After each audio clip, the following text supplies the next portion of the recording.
দর্শক, এই মুহূর্তে ঢাকা বিশ্ববিদ্যালয় ক্যাম্পাসে আছেন আমাদের সহকর্মী আল মুহাইমিনুল খান। সরাসরি যুক্ত হব তার সঙ্গে। মুহাইমিন, আগামীকাল তো ডাকসু নির্বাচনের এই শেষ মুহূর্তের প্রস্তুতি কেমন দেখছেন? পাল্টাপাল্টি অভিযোগেরও কথা আমরা শুনছি, সে বিষয়ে বিস্তারিত জানাবেন। ধন্যবাদ আপনাকে। আমি এই মুহূর্তে আছি ঢাকা বিশ্ববিদ্যালয় কেন্দ্রীয় ছাত্র সংসদ নির্বাচনের যে অন্যতম কেন্দ্র সিনেট ভবন কেন্দ্রে, এবং এই কেন্দ্রে কিন্তু দেখতে পাচ্ছেন আমার পেছনে সারি সারি সাজানো হয়েছে বুথগুলো, যে বুথগুলো কিন্তু আগামীকাল নির্বাচনের জন্য প্রস্তুত করা হয়েছে, এবং প্রতিটি বুথে কিন্তু একটি চেয়ার ও টেবিল রাখা হয়েছে। এবং এরই মধ্যে কিন্তু বেশিরভাগ কেন্দ্রগুলোকে এভাবে বুথে সাজানো হয়েছে, যেখানে কিন্তু একটি টেবিল চেয়ার থাকছে। এবং যতটুকু আমরা জানতে পেরেছি যে এই বুথে কিন্তু আপনার ব্যালট বক্সগুলো রাতের মধ্যে পৌঁছে যাবে, এবং ব্যালট বক্স পৌঁছে গেলেও যে ব্যালট পেপারটি রয়েছে তা কিন্তু আগামীকাল সকালবেলায় পোলিং অফিসারদের মাধ্যমে পৌঁছানো হবে।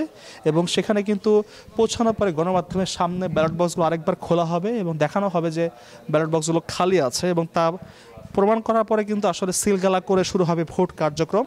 এবং আগামীকাল কিন্তু সেই বহুল প্রতীক্ষিত ডাকসু নির্বাচনে ভোটাররা তাদের প্রার্থীদের বেছে নেবেন এই বুথগুলোতে ভোট দেওয়ার মধ্য দিয়েই।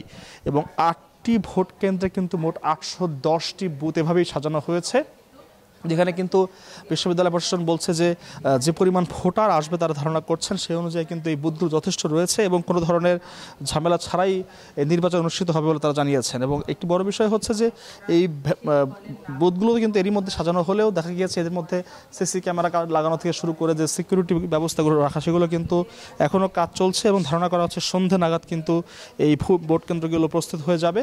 এবং এরই মধ্যে কিন্তু বেশিরভাগ ব্যালট বক্সই নির্ধারণ করা হয়েছে যে কোন ভোট কেন্দ্রে কোন বুথগুলো যাবে, এবং সেগুলো কিন্তু এরই মধ্যে স্টিকার লাগানো হয়েছে সেই ভোট কেন্দ্রের নামে এবং কত নাম্বার বুথে সেগুলো থাকবে।